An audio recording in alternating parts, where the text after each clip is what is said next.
Western coalfields, Mishra ji, और भी कोई सीएमडीज हैं क्या? मैं मिस कर रहा हूँ किसको, या वो लोग पोर्ट उस पे हैं?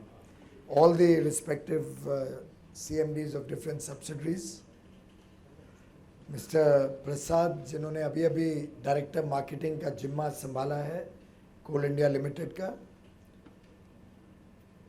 मीडिया से आए हुए मेरे मित्र भाई और बहनों,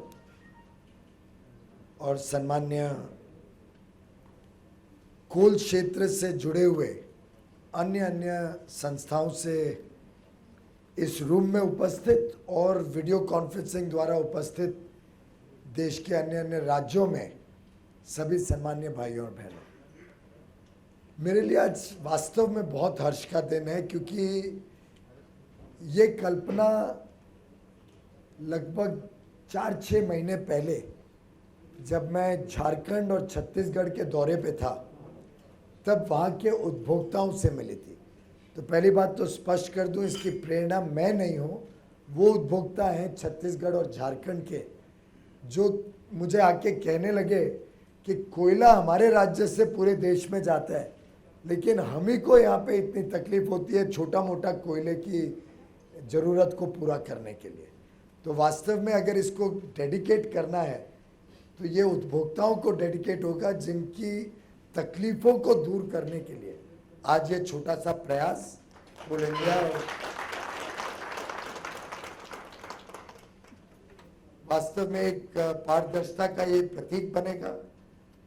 truly symbolizes the level of transparency that prime minister Modi has promised the people of India and all of us are working towards achieving। एक प्रकार से जब हर एक चीज पब्लिक डोमेन में आ जाएगी, आप सबके हाथों में मोबाइल फोन पे आप उसको देख सकेंगे, तो मेरे ख्याल से पार्लियामेंट के क्वेश्चन भी और कम हो जाएंगे। वैसे भी कहा मैं 100 क्वेश्चन हर सोमवार और 100 हर गुरुवार को करता था, आजकल वो 50 से भी कम रह गए, और उसमें भी मैं ऑनरेबल स्पीकर और ऑनरेबल चेयरमैन राज्यसभा दोनों से इस सत्र के दौरान चर्चा कर रहा था कि लगभग 70 से 80% प्रश्न रिपीट होते हैं, सेम प्रश्न ही फिर से पूछा जाता है, और हमें उसकी लंबी फाइलें बनानी पड़ती हैं, डेटा फिर मंगाओ, और मैं हर प्रश्न को बैठ के पढ़ता हूँ, रात को 2-2, 3-3 बजे तक मेरे क्वेश्चंस क्लियर हो रहे होते हैं। तो बड़ा दुख होता है कि कुछ प्रश्न शायद उठाने के लिए बचा नहीं है अभी, जो वही प्रश्न रिहैश होके वापस पूछे जा रहे हैं। और ये आरटीआई हुआ, एक प्रकार से जो एक अनिश्चितता का भावना इस पूरे क्षेत्र में, कोयले के क्षेत्र में कई वर्षों से चली आ रही थी, हम चाहते हैं कि ये सब खत्म हो, पूरे सिलसिले को सरल बनाया जाए, साधारण व्यक्ति के लिए भी आसान हो कोयला की उपलब्धि करने में। और देश भर में आज जब कोयले की इतनी एक्सेस सप्लाई, हमारे पास पर्याप्त मात्रा में कोयला है, पावर प्लांट्स में तो आप सभी जानते हैं, आज एक भी पावर प्लांट ऐसा नहीं है जो कोयले की वजह से बंद करना पड़ता है। और ये मैं समझता हूँ सेक्रेटरी साहब को एक कैप्सेक या मीटिंग में जाना पड़ा, उनका, उनके अधिकारी बंधुओं का, कोल क्षेत्र में काम करने वाले सभी अधिकारी, सभी कामगारों की सफलता है कि उन्होंने चंद ही महीनों में एक कोल शॉर्टेजेस के सिलसिले को, कोल सरप्लस का देश में पूरा वातावरण बना। मैं आप सभी को बहुत बहुत तहे दिल से बधाई देता हूँ। वास्तव में एक बैड न्यूज़ भी है। बैड न्यूज़ ये है कि पोर्टल की बहुत ज़्यादा उपयोग नहीं होने वाला है, जहाँ तक मेरा अनुमान है। और आपको याद होगा जब मैंने करीब 1 साल पहले, शायद प्रेस के कुछ लोगों की इंस्टीट्यूशनल मेमोरी थोड़ी ज़्यादा लंबी होती है, क्योंकि पुराने वक्तव्य ढूंढ के निकालते हैं। एक मुख्यमंत्री ने कहा था मैं इलेक्शन नहीं लड़ूंगा 2015 में अगर मैंने सबको बिजली नहीं दी। वो अलग बात है कि इलेक्शन भी लड़े और जीत भी गए, लेकिन प्रेस की इंस्टीट्यूशनल मेमोरी, आज सुबह एक प्रेस के कार्यक्रम में इसको दोहराया गया कि क्या आप कमिट करते हो जनता को कि आप 2019 का चुनाव नहीं लड़ोगे अगर आपने बिजली सबको नहीं दी। फर्क सिर्फ इतना है कि हम कमिट करते हुए के साथ साथ काम करते हैं और उसको रिव्यू करते हैं, उसको मॉनिटर करते हैं, लोगों को उसके लिए अकाउंटेबल ठहराते हैं, योजनाओं को एकदम स्पष्ट रूप से जनता के बीच रखते हैं और 2019 का इंतज़ार नहीं करते हैं कि जनता हमें तब चेक कर सके और हार जीत से हमें बता सके कि आपने काम अच्छा किया कि नहीं। हम दिनों दिन क्षणों क्षण प्रेस के सामने हो, जनता के सामने हो, पूरे विश्व के सामने अपने काम को रोज प्रस्तुत करना चाहते हैं और शायद ये वेबसाइट उसका एक प्रतीक है। कोऑपरेटिव फेडरलिज्म जो संघीय ढांचे की एक इज्जत होनी चाहिए पूरे देश में, उसका भी प्रतीक है। जिस प्रकार से उदय लगभग सबकी सहमति से बनाया गया कार्यक्रम, वैसे ये पोर्टल भी आप सबके अलग अलग संस्थाओं के एक्सपर्ट्स की इनपुट्स लेके ये पूरा कार्यक्रम बनाया गया। मैंने पेडन्ना जी को देखा नहीं था, सॉरी, आपको एक्नॉलेज नहीं किया। जॉइंट सेक्रेटरी पेडन्ना जी भी हमारे साथ हैं। अगर कोई छूट गया हो तो काइंडली एक्सक्यूज मी, वो अलग टेबल पे थे तो मैंने देखा नहीं। शाही जी पता नहीं है कि नहीं, all officers, all the distinguished people, if I have forgotten your name kindly forgive me. परंतु मैं कह रहा था ये ज़्यादा उपयोग में नहीं आएगा, क्योंकि लगभग 1 वर्ष पहले जब मैंने कहा था कि हम कोल सरप्लस होंगे, तब बहुत कम लोग विश्वास करते थे। आज सच्चाई आप सबके सामने है।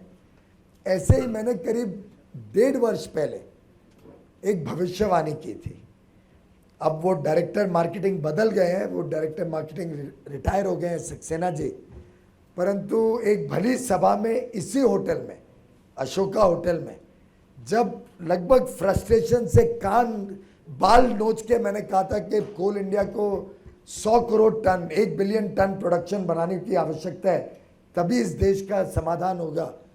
उसी सभा में मैंने ये भी कहा था, अगर आप लोग में से किसी को याद हो, दुबे जी थे, विवेक थे, मैंने उसी सभा में कहा था कि 2017 तक डायरेक्टर मार्केटिंग जो आज चौधरी की तरह बैठते हैं और लोग उनके पास आते हैं कि हमें कोयला दे दो, उसके बदले 2017 में डायरेक्टर मार्केटिंग कटोरा लेके दर दर देश भर में जाएंगे कि हमारा कोयला खरीदो।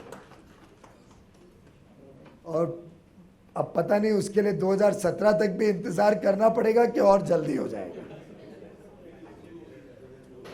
इसीलिए मैंने कहा कि वो बैड न्यूज़ है कि इतनी आपने मेहनत की और मेरे अधिकारियों ने लगभग इस पे 4-6 महीना जम के मेहनत की है कि कैसे लघु उद्योग, मध्यम वर्गीय लोग जो छोटे छोटे कोयले की जिसकी रिक्वायरमेंट्स होती हैं, उनका कैसे समाधान किया जाए, उनको कैसे घर बैठे, दफ्तर बैठे, कंप्यूटर पे सेल्फ सर्टिफाई करके, कोई इंस्पेक्टर आपके यहाँ नहीं आएगा आज के बाद, कोई आपके यहाँ पे 100 प्रकार के सर्टिफिकेट पे आपको सर्टिफाई नहीं करना पड़ेगा।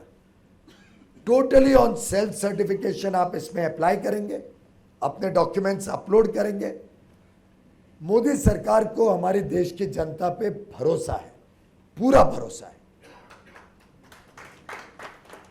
और इस भरोसे के तहत आप इस पे जाएंगे, आपको कोयला मिलेगा, पूर्ण रूप से मिलेगा, अच्छी क्वालिटी का मिलेगा, जिसके लिए अलग कोल कंट्रोलर को निर्देश दे दिए गए हैं, जिसका काम तेजी से चालू है और जल्दी सब कोल माइंस का भी ग्रेड एक once and for all rate किया जाएगा as per the actual coal grade जो आज मिलता है। शायद इसकी ग्रेडिंग काफ़ी टाइम पहले हुई होगी, चलते आ रही होगी, तो मैं किसी को दोष या आरोप नहीं लगाना चाहता हूँ, लेकिन जो सही कोल ग्रेड है उसको सही किया जाएगा और वही ग्रेड जो लिखा जाएगा वेबसाइट पे भी और कमिट किया जाएगा, वही ग्रेड दिया जाएगा।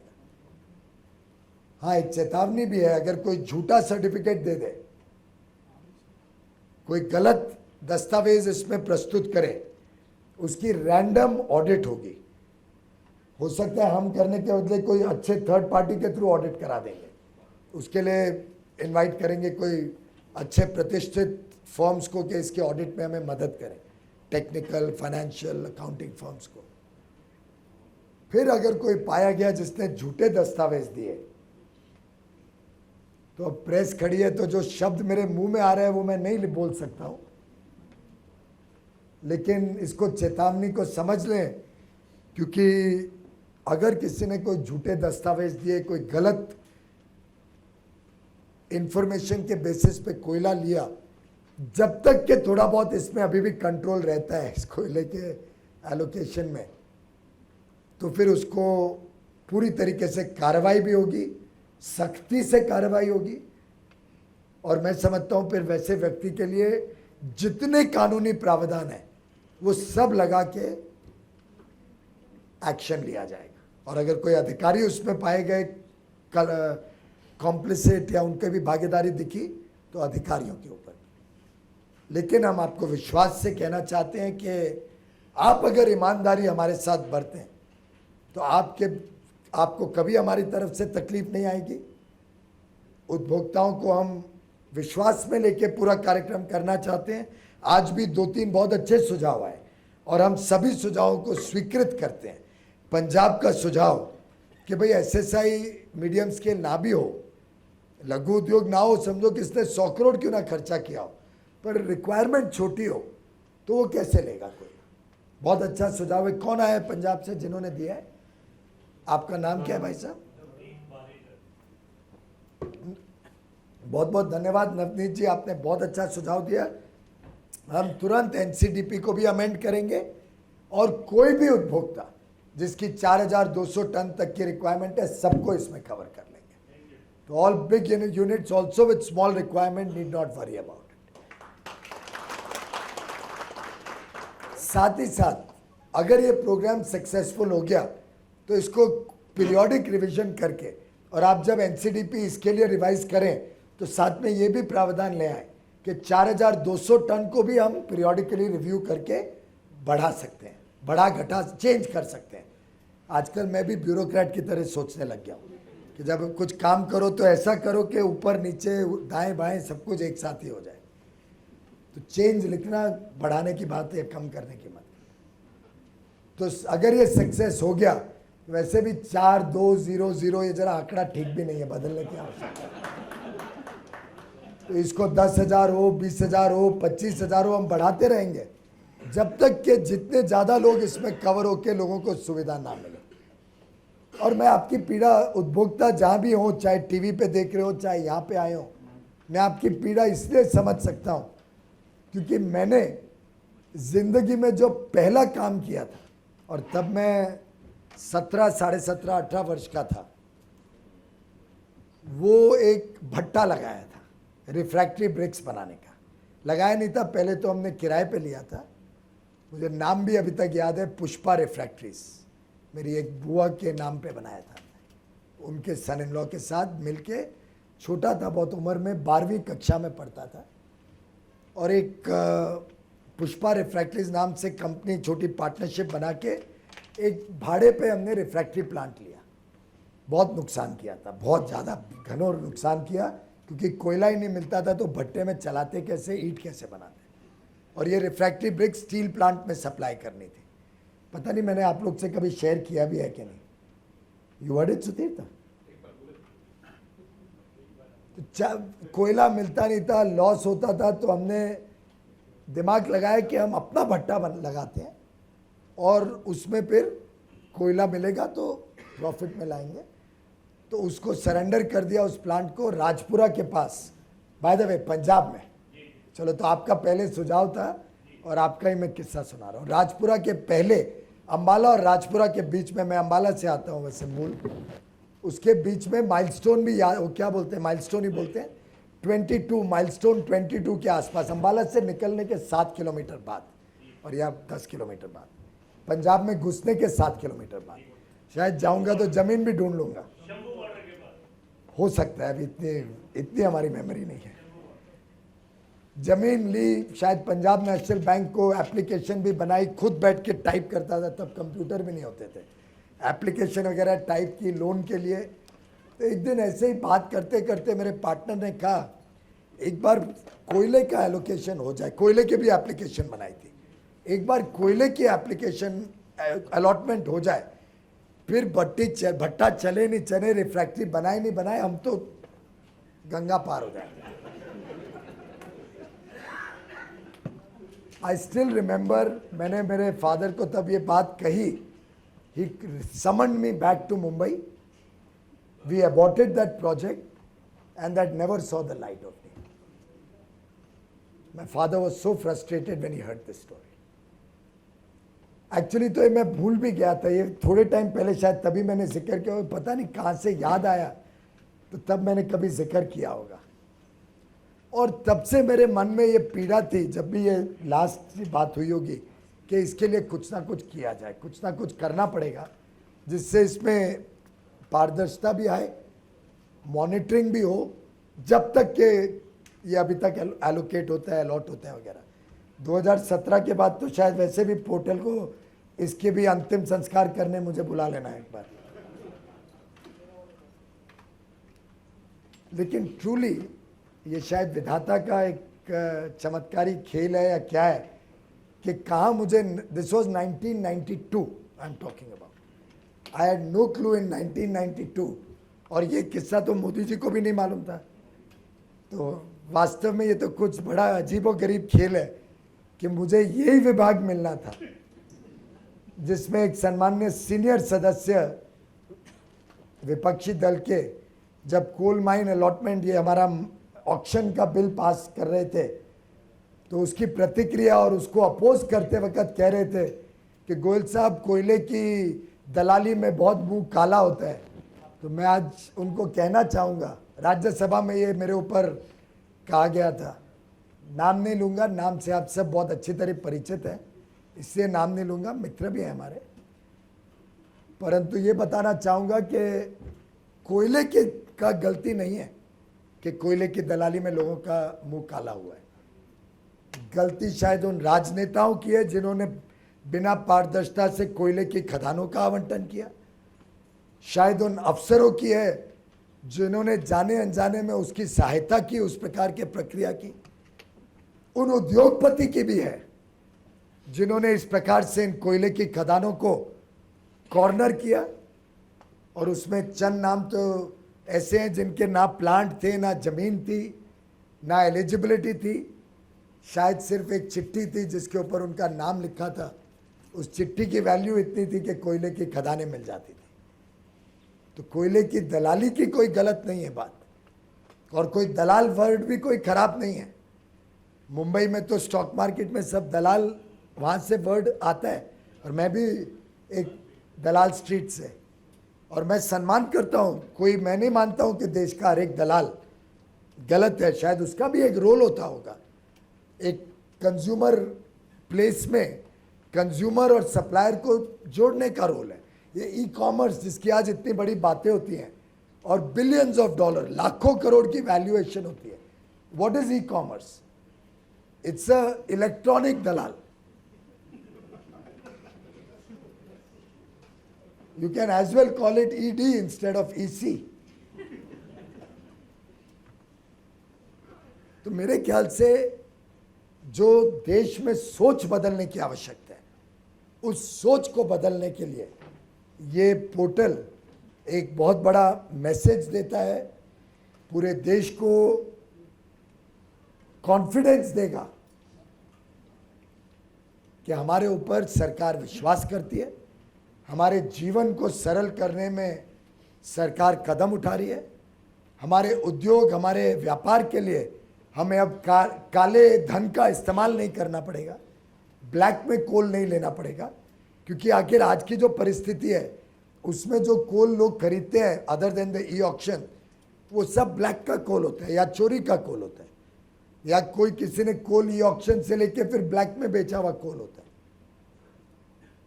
तो मैं समझता हूं इन सब चीज़ों को पीछे छोड़ के कैसे लोगों तक सरलता से सस्ता कोयला पहुंचे, लघु उद्योग, मध्यम उद्योग को हम कैसे और प्रोत्साहन दें देश में, कैसे उनको विश्वास दें कि आपकी जो भी रॉ मटेरियल रिक्वायरमेंट्स हैं, जिसमें कोयला है, आगे चल के आयरन ओर का भी, maybe you should talk to the mines ministry also, कि अगर जिनकी छोटी रिक्वायरमेंट है आयरन ओर वगैरह अलग जो मिनरल्स जो भी थोड़ी बहुत एनएमडीसी वगैरह बनाती हैं वो भी इसका इस प्रकार के पोर्टल का इस्तेमाल करें। और एक हम देश भर में जो इस सरकार की प्राथमिकता है कि छोटे उद्योगपति, छोटे उद्यमी, लघु उद्योग, माइक्रो टाइनी इंडस्ट्री चलाने वाले लोग भी, उन सब की हमें चिंता करनी है। ये इस सरकार की प्राथमिकता है। बड़े बड़े लोग तो इनके साथ ऑफिस में एयर कंडीशन रूम में बैठ के अपना कोयले का सलूशन निकाल लेंगे। छोटे आदमी को तो दफ्तर में घुसने भी नहीं मिलेगा। ये उन लोगों के लिए समर्पित पोर्टल आज लॉन्च किया गया है। मैं आप सभी को बहुत बहुत बधाई देता हूं, उपभोक्ताओं को बधाई देता हूं। और पारदर्शिता का आपने प्रतीक ये भी देखा, शायद 12 बजे से इंटरेक्शन में मीडिया भी साथ में बैठी थी कि नहीं? क्या बाहर तो नहीं कर दिया उनको? आप लोग थे कि बाहर कर दिया था? आप लेट आए, कोई थी मीडिया कि नहीं? 12 बजे से इनविटेशन कितने बजे दिया था? तो मैंने आपको जब ये प्रोग्राम की कल्पना हुई थी कहा था कि मीडिया मेरे हर प्रोग्राम में रहनी चाहिए और 12 बजे से बुलाना चाहिए। I want everything to be absolutely transparent. जो भी कंप्लेंट्स भी आती है वो भी मीडिया के सामने आने दो, देखने दो कैसे 68 वर्ष तक लोग परेशान रहे, सुनने दो इनकी भी पीड़ा मीडिया को भी, और फिर देखने दो मीडिया को कि 68 वर्ष के पेन के बाद मरहम कैसे लगाई जा रही है और कैसे सुविधाओं का पर्याप्त मात्रा में सुविधाएं लोगों को पहुंचे, उसके लिए कैसे आप सब दिनों रात मेहनत कर रहे हैं। मैं आप सभी को धन्यवाद देता हूं। एक महाराष्ट्र का भी सुझाव स्वीकृत किया गया है कि टेम्पलेट बनाई जाएगी एसएनएस के लिए, जिस वेस्ट बंगाल ने जैसे बनाई है, उसको देख के एनआईसी के अधिकारी उसको ज़रा कस्टमाइज कर लें, सभी राज्यों को सुविधा हो वैसा और सभी राज्य उसके लाभ ले सकें। अन्य भी कोई सुझाव, अगर किसी को मौका ना मिला हो तो अन्य भी कोई सुझाव हो तो मेहरबानी करके आप ईमेल द्वारा, पत्र द्वारा अधिकारियों तक पहुंचाएं। उन सबको भी सम्मिलित करने की हम पूरी कोशिश करेंगे। पेमेंट गेटवे का आपका आइडिया बहुत अच्छा है और एक सरलता हो जाएगी। मोबाइल ऐप बना दीजिए तो सबको कंप्यूटर नहीं ढूंढना पड़ेगा। कोई व्यक्ति को दुर्भाग्य से बिजली ना मिलने के कारण इतने वर्ष तक अगर पढ़ाई लिखाई का, स्कूल कॉलेज का लाभ नहीं मिल पाया है, उसको भी मोबाइल ऐप सरल बनाना एकदम, जिससे वो इसको इस्तेमाल कर सके और आगे आने वाले दिनों में कोयला देश के लिए एक इनसिग्निफिकेंट इशू बन जाए, इतनी पर्याप्त मात्रा में देश में कोने कोने तक मिले, इसके प्रति हम सब काम करें। इसके प्रति हम सब आप सबके आशीर्वाद से काम करके सफल हों। इन्हीं दो बातों से मैं आप सबका धन्यवाद करता हूं। आप सब यहाँ पे आए, आपने हमारा मनोबल बढ़ाया, हमें प्रोत्साहित किया।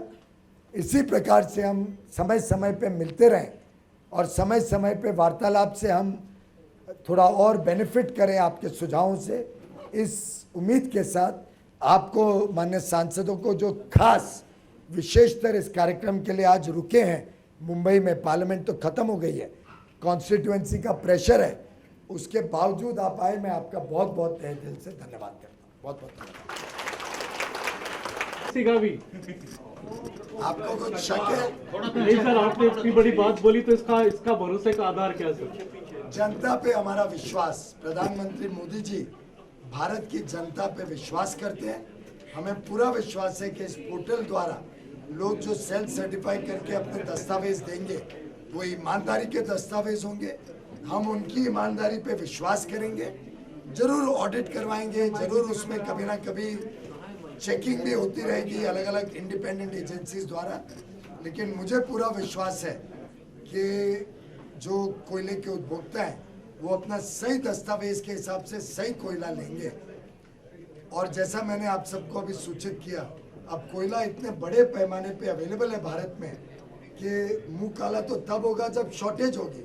सरप्लस में तो हम जाएंगे सबके पास कि भैया कोयला खरीदो। सर क्या पहले की सरकारों ने कुछ गलत काम किया था सर कोयला विभाग में? माइक नीचे करो, माइक नीचे। 10,000 रुपए टन आता है, इंडिया वाला 12,000 रुपए पूरा पड़ता है। आपके दोनों फिगर्स गलत हैं। सर पहले की सरकारों ने कोई गलत काम किया था कोयले के आवंटन को लेके? You chose to attack Nitish Kumar about power. So do you think that power situation has not improved in Bihar? Well, I would urge all of you, and I've said it many times before, whether it is Uttar Pradesh, whether it is Odisha, whether it is Bihar, whether it is Assam,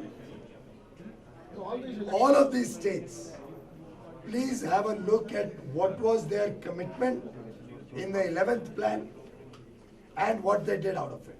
Please have a look at what was their commitment in the 12th plan, what they had achieved up to 26th May 2014, and then juxtapose that with the dramatic change that has happened in the implementation of rural electrification, in taking electricity to the households, increasing the hours of supply, increasing the availability of fuel, coal, gas, increasing the availability of power anywhere in the country. You will see a dramatic change between what happened prior to 26th May 2014 and what happened after 26th May 2014. And that drastic change has happened because Prime Minister Modi has taken it upon himself and his team in mission mode to reach electricity to every village, to reach electricity to every home, to keep the cost of electricity low and affordable. And our success lies in the fact that today every state is making claims which truly are a result of the focused monitoring that the central government has done, because of the huge support that the central government under the leadership of Prime Minister Modi has given. That has transformed the power and coal and renewable energy sector.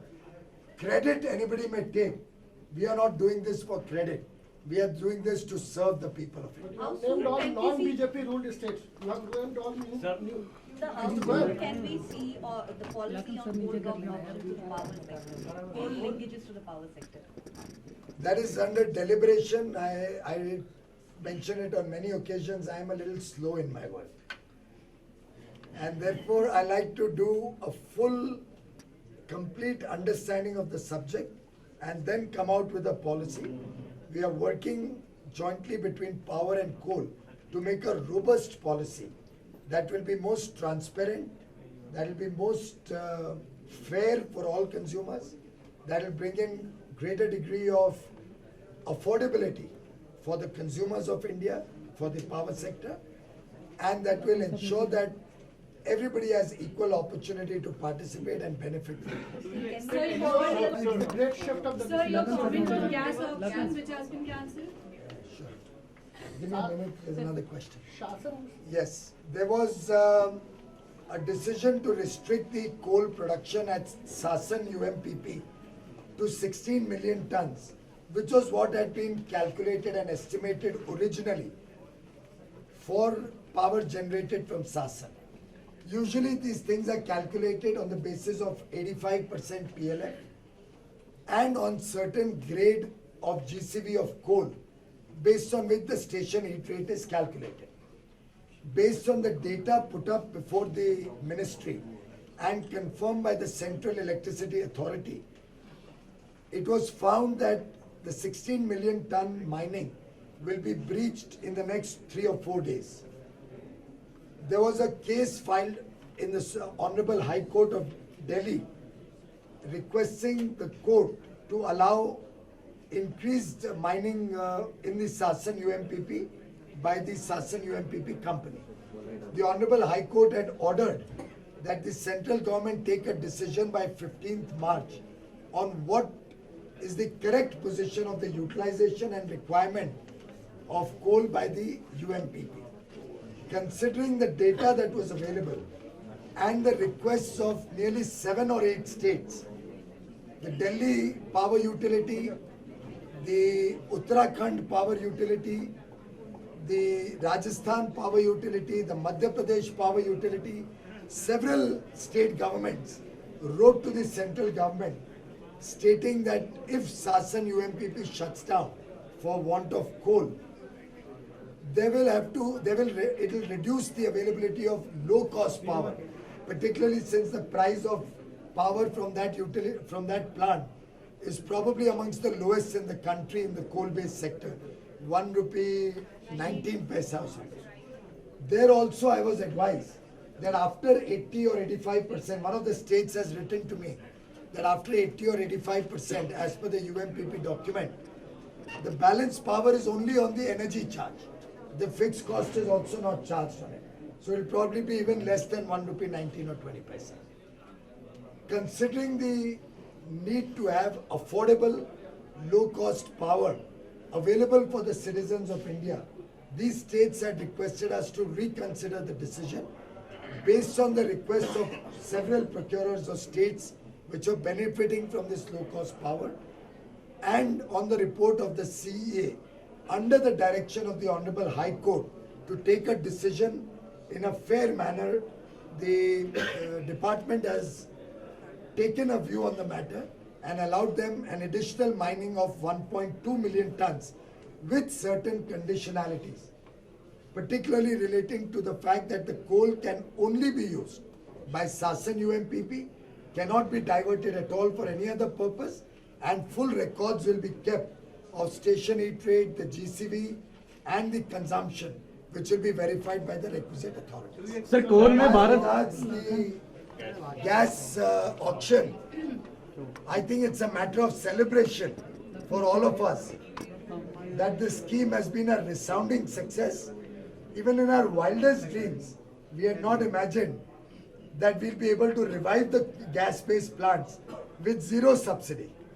And despite having come out with the scheme, which has run very successfully now for 1 year, in the third round, when the auction took place, all the bidders came down to zero, which means they were ready to accept the gas without any subsidy. I think it's a great success of the Modi government that we have been able to revive all the gas plants, but we had to obviously abort that auction because it's very difficult to choose between different bidders who are all bidding zero. Therefore, we will now come up with a revised formula which the empowered committee, there is an empowered committee to work out such details, is seized off and will come up with very, very short. Sir कोयले में Bharat surplus है, लेकिन Paris में भारत ने commitment किया है कि कोयले की पहली बात खपत तो पेरिस में कोई कमिटमेंट नहीं किया गया है, ये इंटेंडेड नेशनली डिटरमिन्ड कॉन्ट्रीब्यूशंस हैं। हर एक देश ने अपनी तरफ से एक कुछ सामने लक्ष्य रखे हैं जिसके लिए वो पूरी प्रयत्न करेगा। साथ ही साथ उन लक्ष्य को रखते हुए भारत ने स्पष्ट बता दिया कि कोयला हमारी प्राथमिकता रहेगी, कोयले से बिजली इस देश में बनेगी, क्योंकि हमारा भी अधिकार है कि इस देश की उन्नति हो, देश में डेवलपमेंट का काम, विकास का काम रुके नहीं, और भारत कोयले के सस्ती बिजली को इस्तेमाल करे बगैर क्लीन एनर्जी, रिन्यूएबल एनर्जी कर ही नहीं पाएगा, क्योंकि बेस लोड तो अभी भी कोयले का ही है। उसके बगैर 24 घंटे बिजली आपके घर पे भी नहीं आएगी। तो इसलिए हम अपने INDCs को 100% मीट करेंगे। उसको मीट करने की हमारी योजनाएं एकदम क्लियर कट बनी हुई है। रिन्यूएबल एनर्जी 175,000 मेगावाट बनेगा। आगे चल के 2030 तक 40% भारत की इंस्टॉल कैपेसिटी नवीकरणीय ऊर्जा की होगी। 33 से 35% कार्बन इंटेंसिटी जब GDP से हम देखें तो हम उसमें कमी करेंगे। 2.5 बिलियन टन कार्बन सिंक बनाएंगे। ये सब हमारी प्रतिबद्धता है। उसको कोयले के इस्तेमाल के साथ साथ उसको करेंगे। क्लीन कोल टेक्नोलॉजीज आएंगे, सुपर क्रिटिकल पावर प्लांट्स लगाएंगे, नवीकरणीय ऊर्जा को जिसके दाम इतने कम कर पाए हैं पारदर्शिता और ईमानदारी से, जिसका आपने जो शब्द उपयोग किया था उसके सामने हमारी सरकार का ट्रैक रिकॉर्ड पूरी दुनिया के सामने है। चाहे LED हो, चाहे सोलर हो, चाहे अब गैस हो। तो मैं समझता हूँ हम INDCs भी मीट करेंगे। पेरिस में किए गए करार पे पूरी तरीके से हम प्रतिबद्ध हैं, पर वो कोई लीगली बाइंडिंग नहीं है। ये आर्टिकल ऑफ फेथ है प्रधानमंत्री मोदी। सर कल राजस्थान में उदय बॉन्ड इशू किया है बारे में नहीं पूछा। देखिए, ये उदय बॉन्ड्स जो कल इशू किए गए, इसमें आप सबको जानकारी दे दूं कि ये बॉन्ड्स इशू करने की प्रक्रिया में केंद्र सरकार या पावर मिनिस्ट्री या फाइनेंस मिनिस्ट्री का रोल कोई एक्चुअल इशुएंस में नहीं रहता है।